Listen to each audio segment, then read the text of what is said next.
Baik, kali ini kita akan membahas terkait dengan recount text. Recount text ini adalah jenis teks yang berfokus pada menceritakan kembali pengalaman pribadi seseorang dalam bentuk narasi. Nah, tujuannya adalah untuk menghibur atau menginformasikan pembaca tentang pengalaman yang dialami oleh penulis.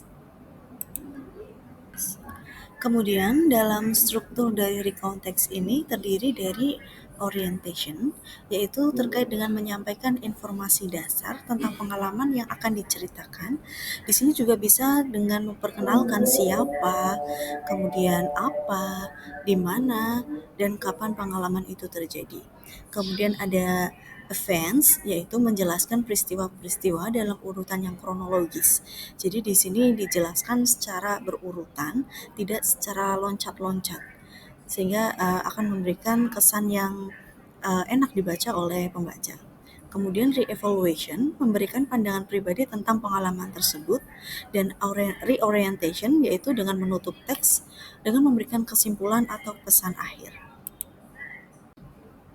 Selanjutnya ada unsur-unsur kebahasaan dalam recount text. Yang pertama adalah menggunakan past tense, karena recount ini menceritakan tentang peristiwa yang telah terjadi di masa lampau. Di sini penggunaan bentuk kata kerja dalam bentuk past tense atau lampau itu sangat penting. Contohnya, last when I went to beach with my friends. Kemudian ada juga penggunaan time connectors atau penghubung waktu.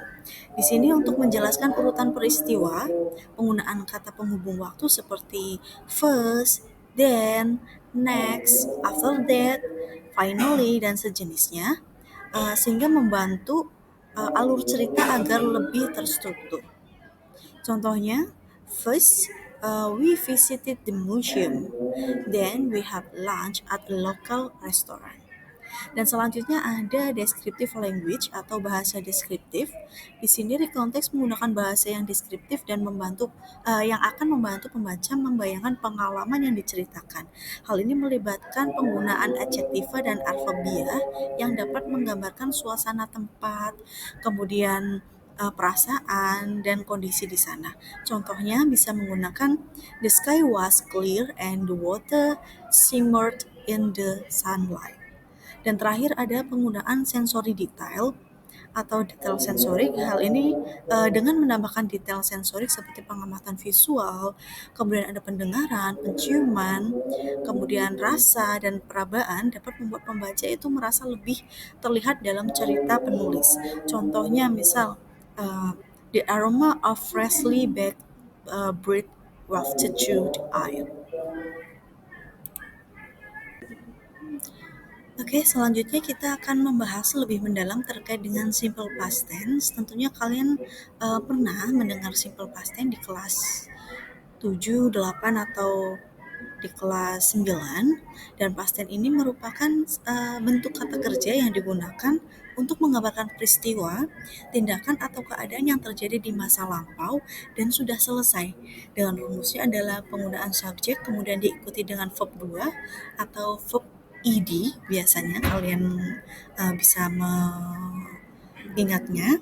Kemudian contohnya ada di she watched a movie yesterday. Penggunaan past tense ini spesial digunakan di recount text karena terjadi di masa lalu.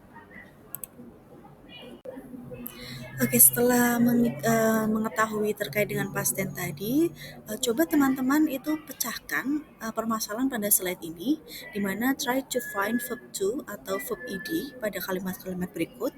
Coba dicari dulu verb 2-nya mana dari kalimat ini, kemudian ditandai bahwa ini adalah verb 2. Saya berikan kalian waktu selama 5 menit untuk menemukannya, dan kita akan bahas di slide selanjutnya. Nah, ini adalah jawaban dari latihan tadi. Kata yang berwarna merah dan bercat tebal ini adalah jawaban dari permasalahan tadi, yaitu ini adalah merupakan verb 2 atau verb ed. Masing-masing dari kalimat ini memiliki verb 2 atau verb ed yang menunjukkan bahwa kalimat ini adalah past tense. Silakan kalian dicek lagi jawaban kalian. Jika terdapat kesalahan, kalian harus membenarkannya sesuai dengan jawaban dari yang saya share ini.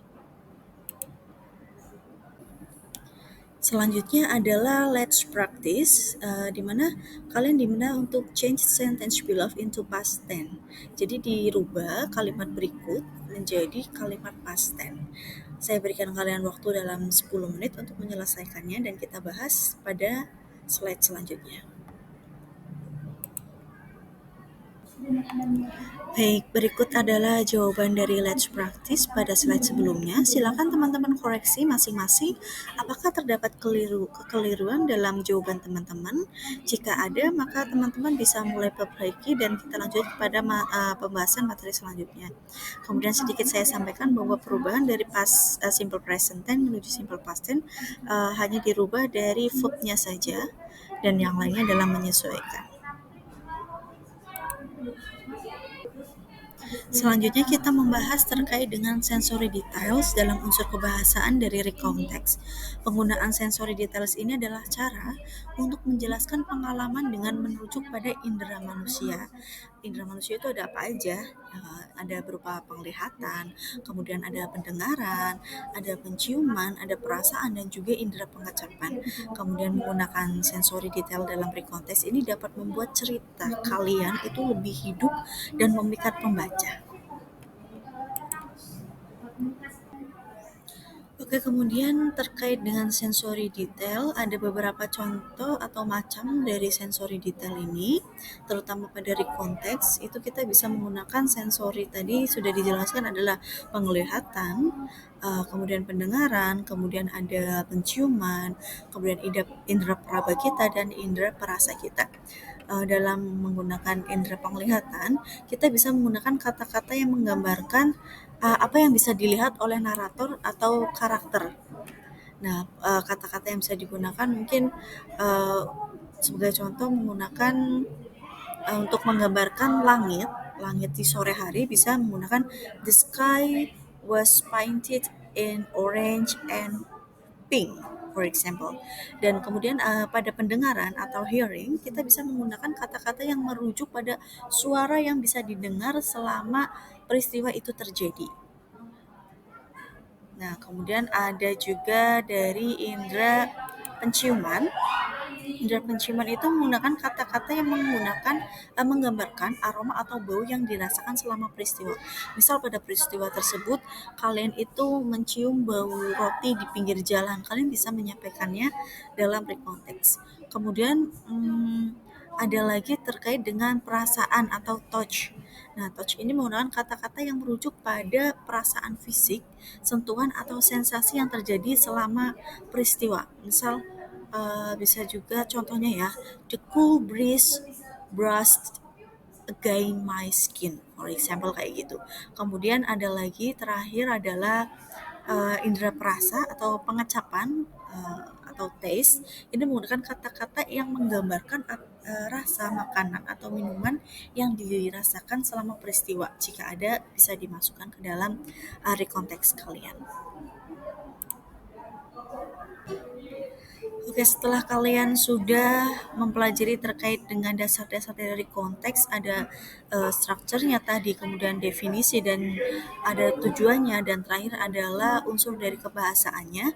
Berikut adalah contoh dari rekonteks yang dapat kalian cermati. Nah, silakan kalian baca, kalian cermati. Nanti kita akan bahas di slide selanjutnya terkait dengan unsur apa saja yang ada di sini, kemudian cenderung strukturnya itu apa yang ada di sini, terus tujuannya juga bisa kalian cermati lagi. Saya beri waktu kalian dalam 20 menit, mungkin bisa, atau 15 menit. Oke, ini adalah hasil dari analisis teks sebelumnya. Teks ini berjudul Trailing Sport Day, A Football Match to Remember. Di sini terdapat beberapa paragraf, di mana paragraf pertama bisa kita asumsikan bahwa ini adalah orientation.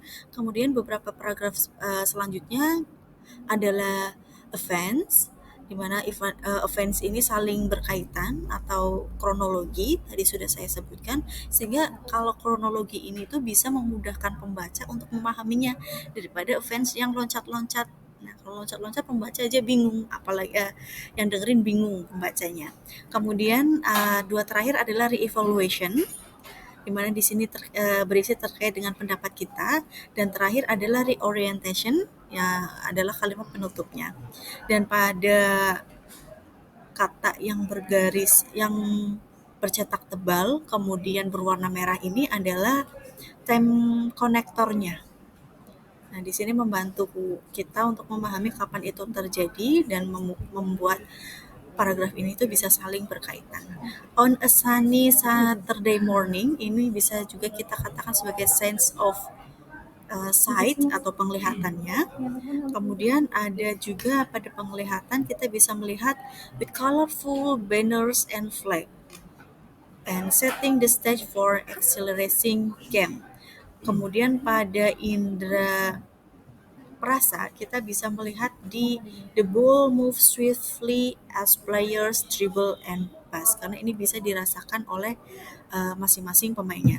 Kemudian pada indera pendengarannya kita bisa melihat di cheer from the crowd encourage us all. Kita bisa mendengar cheers atau sorakan dari kerumunan yang ada di lingkungan itu. Kemudian yang terakhir adalah indera pendengaran juga, ada as the final whistle blew. Ini adalah pendengaran kita di mana kita mendengar tiupan peluit akhirnya. Oke, demikian sudah dapat sedikit insight ataupun pemahaman terkait dengan recount text. Oke, jika sudah dipahami dan tidak terdapat pertanyaan lebih lanjut, sekian presentasi dari saya, pemaparan dari saya. Tapi jika nanti ada pertanyaan, kalian bisa mengirimkan pertanyaannya melalui komentar, melalui Google Classroom, ataupun melalui WhatsApp kelas. Atau kita bisa ketemu lagi di pertemuan selanjutnya dan kalian bisa menanyakan terkait dengan recount text. Terima kasih. I hope you can get useful knowledge from this presentation and good luck. Bye-bye.